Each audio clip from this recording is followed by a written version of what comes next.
and other representatives from the various states gathered here. Greetings to you all. At the outset, on behalf of all of us, let me place my sincere gratitude to Thiru M.K. Stalin, the Honorable Chief Minister of Tamil Nadu, for gathering us all here together today. The proposal delimitation of Lok Sabha constituencies is hanging over our heads like the sword of Damocles. Various reports indicate that the BJP-led union government is going ahead into the delimitation process without any consultation. This sudden move is not driven by any constitutional principle or any democratic imperative, but by narrow political interests. The delimitation process, if it is undertaken after the census, will lead to a large increase in the number of seats of northern states, while there will be a significant reduction in the representation of the southern states in parliament. This will suit the BJP as they hold greater influence in the north. If delimitation is carried out purely on the basis of population, then Kerala and other southern states will suffer, as we have been bringing down our population since 1973, when the previous delimitation was carried out, in which the number of seats in the Lok Sabha was reorganized. Our states are now said to be punished precisely for our sincere implementation of the National Population Policy of 1976. When a state faithfully implements a nationally recognized policy, it deserves special consideration for that very reason. Not only is this consideration being denied, but we are even being penalized for fulfilling our duty to the nation. This is the crux of the current issue. The National Population Policy of 1976 was not intended only for specific regions of the country. It was declared by the Union government as a policy for the entire nation. However, many states failed to implement it effectively. Our states, on the other hand, have implemented it commendably. The Union government has praised us time and again for our achievement. Yet the same Union government is now punishing us for having achieved the target and going beyond it. The approach seems to be, now you have a smaller population, so now you deserve lesser funds and lesser representation. This is deplorable. Our states, which have implemented the national population policy with dedication upholding the broader national interest, are already being punished in another way. This punishment is in the form of cutting short our share of taxes that is constitutionally due to us. Our decreasing population is being cited to justifying it. Kerala's share, which was 3.875% during the 10th Finance Commission, has now dwindled to a paltry 1.925% in the 15th Finance Commission. Effective implementation of population control measures invariably leads to rise in the public health spending. However, while devolving funds, no special consideration is given for the same. If our parliamentary representation is further reduced, while our share of the nation's wealth continues to decline, we will face an unprecedented situation in which both our rightful share of funds and our political voice to demand them diminish simultaneously. It is in the recognition of the gravity of this issue that we, that is Kerala, Tamil Nadu, Andhra Pradesh, Telangana, Karnataka, Odisha, West Bengal and Punjab, are now uniting in protest. We are gathered here at the invitation of the Honorable Chief Minister of Tamil Nadu, Thiru M.K. Stalin, to mark the beginning of our coordinated resistance by forming a joint action committee. The Union government's actions, from fiscal policies to language policies to cultural policies to now even the fixation of representation, are destabilizing India's federal system and democratic framework. This cannot be allowed to pass. India's constitution identifies India as a union of states, which underlines our federal character. It strikes a balance between the union and the states.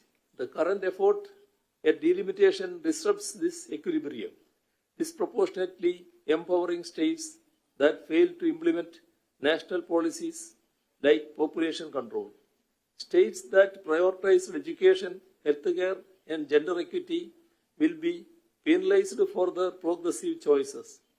This creates a perverse incentive, as states will be discouraged from investing in human development for fear of losing political representation. The union government should examine whether this will guide the nation forward or drive us backwards. India's federal structure was designed to protect smaller communities and regional identities. Dr. B.R. Ambedkar, the chairman of the drafting committee of India's Constituent Assembly, warned against the tyranny of the majority, advocating for states' rights to balance central authority. Back in 1988, the Sarkaria Commission reinforced this, stating that federalism is not a mere administrative arrangement, but a fundamental feature of the Constitution. Delimitation that ignores this principle risks reviving colonial era centralization, while diverse voices were subsumed under majoritarian agendas. The end result was that the Indian people united against our colonizers and drove them out of the country. Those at the helm of affairs today should take due note of our history and what it teaches us.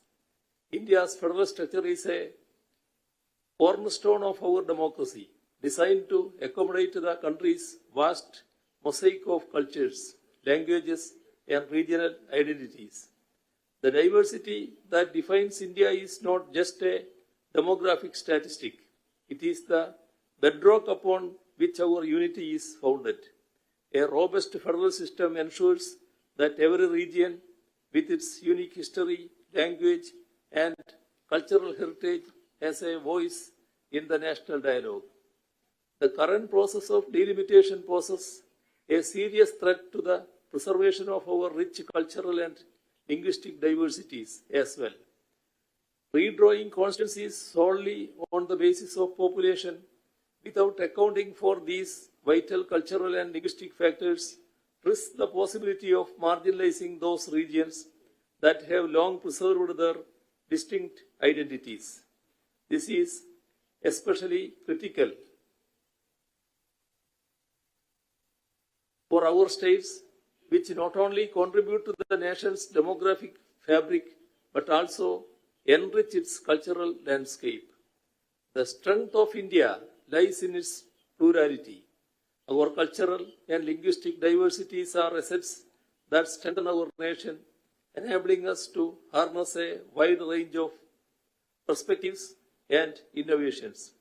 Kerala's Kudumbashree initiative, which empowered millions of women, and Tamil Nadu's midday meal scheme are state-specific innovations that became templates for the nation later on. Centralizing power will stifle such localized situations, which are crucial for addressing India's diversity. Cultural preservation and federalism are intertwined in the Indian experience underlines it. When smaller or less populous states lose political clout, their capacity to safeguard their cultural traditions diminishes. A homogenized parliament dominated by populous states could sideline regional priorities, eroding the pluralism envisioned by modern India's founders.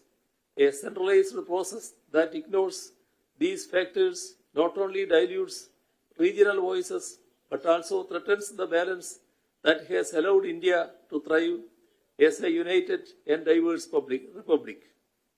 The Union government must therefore engage in meaningful dialogue with the states and incorporate our considerations so as to safeguard states' interest before going ahead with the delimitation process. Reducing the representation of our states will create a political and regional imbalance and undermine the diversity of our pluralistic democracy. This must not happen. Kerala's stance on this matter is unequivocal. The Union government's approach, which violates federal principles and seeks to curtail the representation of certain states for political reasons, is unacceptable. The decision on going ahead with the delimitation process must be made only through a consensus.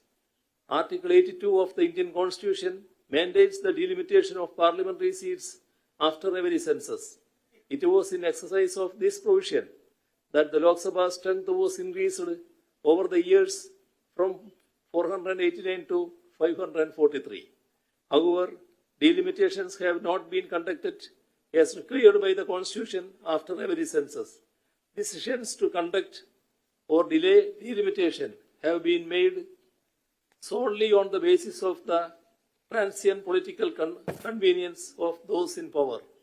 The 42nd Constitutional Amendment of 1976 froze delimitation until after the first census post-2000.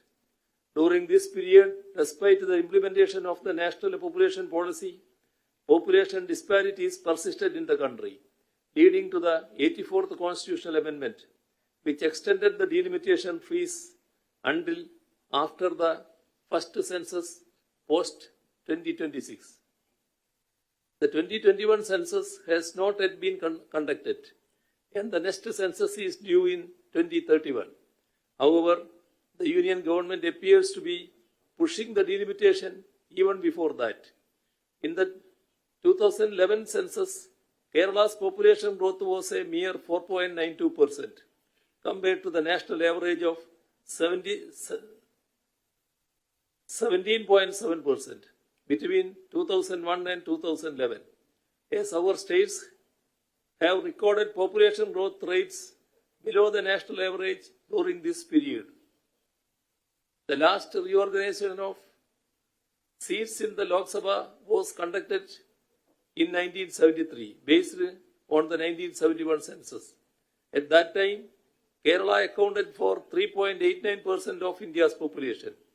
However, due to the effective implementation of the National Population Policy over the next 4 decades, Kerala's share had shrunk to just 2.76% by 2011. If the delimitation exercise is carried out now, Kerala's reduced population will inevitably lead to fewer parliamentary seats. States being punished for successfully implementing population control policies is unconscionable. We are determined to resist this injustice. Federal principles and equitable representation must be upheld. While the political maneuvering behind the current delimitation effort is clear, it is imperative that the Union government also considers the broader implications for Indian federalism and the preservation of our cultural and linguistic diversities. Any action that undermines them will not only destabilize our political institutions but also weaken the very foundation of our democratic society. The Union government's arguments that our states will get additional seats on a pro rata basis cannot be taken at face value. The Union has not been able to clarify whether this pro rata distribution will be based on the current strength of parliamentary seats or on the basis of population figures. Therefore, the Union government should alleviate our fears. It is the Union's responsibility to refrain from unilateral measures and preserve the essence of democracy and federalism. We need to ensure that the delimitation exercise is carried out in such a way that our current proportional share of seats in the parliament is retained. This is the consensus that we all need to arrive at. I am sure that we will be able to do that, and that this meeting will serve as a strong foundation for the formation and functioning of the Joint Action Committee, which will take the steps forward in making our consensus upheld at the national level. Let me conclude by stating that federalism is not a gift from the Union, but a right of the states. Our collective resistance is not just about seats. It is a fight to preserve India's soul as a diverse and inclusive democracy. Thank you.